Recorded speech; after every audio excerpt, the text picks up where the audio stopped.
Hello दोस्त, नमस्कार। आपकी रानी देवी बोले अपने उस चैनल पर आप लोग का स्वागत करती है। आप लोग के बीच एक बहुत सुंदर भजन लेकर आए। कैसा लगे कमेंट बॉक्स में अपनी राय जरूर बताइए। शिव के जटा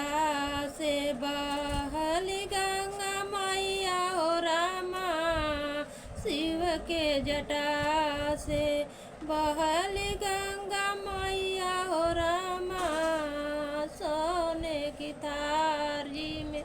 जेवना बनवली हो रामा, सोने की थाली में जेवना बनवली हो रामा, जे वही के शिवजी जे वाली गंगा मैया हो रामा, जे वही के शिवजी जे वाली गंगा मैया हो रामा, शिव के जटा से बहली गंगा मैया हो रामा, शिव के जटा से बहली गंगा मैया हो रामा, झड़े गेड़ू लावा गंगा जल पानी हो रामा, झड़े गेड़ू लावा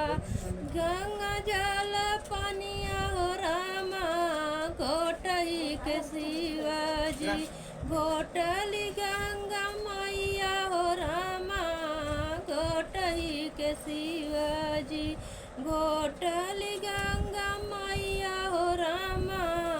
शिव के जटा से बहली गंगा मैया हो रामा, शिव के जटा से बहली गंगा मैया हो रामा, लवंग इलाची का बीड़वा जोड़वली हो रामा, लवंग इलाची का बीड़वा जोड़वली हो रामा, कुचही के शिवजी कुचली गंगा मैया हो रामा,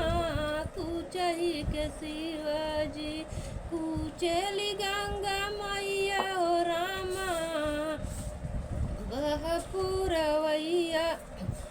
शिव के जटा से बहली गंगा मैया हो रामा, शिव के जटा से बहली गंगा मैया हो रामा, फूलों हजारों का सेज लगवली हो रामा, फूलों हजारों का सेज लगवली हो रामा, सोवही के शिवजी सोवली गंगा मैया हो रामा, सोवही के शिवजी सोवली गंगा मैया हो रामा, शिव के जटा से बहली गंगा मैया हो रामा, शिव के जटा से बहली गंगा मैया हो रामा। हेलो दोस्त, हमारा भजन कैसा लगे कमेंट बॉक्स में अपनी राय जरूर बताइएगा। अपना प्यार दुलार बनाए रखिए। तब तक के लिए बाय।